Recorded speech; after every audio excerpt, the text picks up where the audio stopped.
My mother-in-law looked at my daughter once and disowned us. I was still in my mesh underwear and hospital bracelet when my mother-in-law looked at my newborn daughter, pointed, and screamed that she wasn't my husband's child. We'd just gotten home from the hospital that afternoon. I remember the way the car seat felt too big for her, how my husband carried it in like it was made of glass.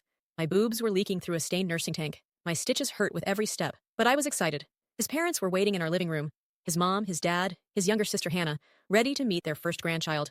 I walked in holding Sarah, all 7 pounds of her, wrapped in a pink blanket. My husband beamed. "Mom, Dad, this is Sarah." His mom's face lit up for half a second. Then she froze. The room went weirdly still. She leaned in, squinting. Sarah's skin was that newborn color, blotchy, slightly pink, still settling. But compared to my husband's warm brown skin and her own deeper brown, Sarah looked pale. She had my light complexion and a dusting of dark hair. My Mill's eyes went wide. Then she jerked back like she'd been burned. "This is not my son's baby," she snapped. Everyone just blinked. I thought I'd misheard. My husband laughed nervously. "Mom, what?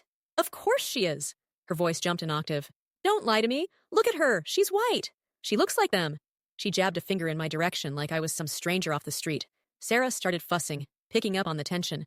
I shifted her higher on my chest, trying to soothe her, my hands suddenly shaking. "She's 3 days old," I managed. "Babies change. Don't you talk to me?" She shrieked in Hindi, words I didn't understand, but felt like slaps anyway. My husband flinched at some of them. I saw shame and fury flicker across his face. My father-in-law tried to put a hand on her arm. "Bass, enough!" She yanked away from him, eyes filling with angry tears. "You bring home some white girl, you marry her. I say, okay, I welcome her. And then this?" She pointed at Sarah again. "You think I'm stupid? You think I don't know what a mixed baby looks like?" My heart hammered in my chest. Sweat prickled under my hairline. 3 days postpartum, and I was being accused of cheating, of passing off another man's baby as my husband's, in my own living room. My husband stood up so fast the couch rocked. "Mom, stop. That's my daughter. That's our daughter. What is wrong with you?" "She is not yours," she screamed back. "I know my blood. This is not my blood." Sarah broke into a full newborn wail, high, panicked, desperate. The sound sliced through me. I bounced her, whispered, "It's okay, baby, it's okay." But my voice shook. I could barely breathe. My sister-in-law, Hannah, had tears in her eyes. "Ma, please," she whispered, embarrassed. But she didn't contradict her.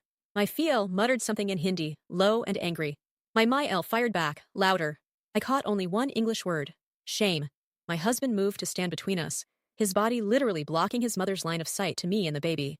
"You owe my wife an apology," he said, voice trembling. "You will not come into my house and call her a cheater." She stared at him like she didn't recognize him. Then she turned to, but before either of us could process what had just happened, something else twisted the knife even deeper. Full video on channel.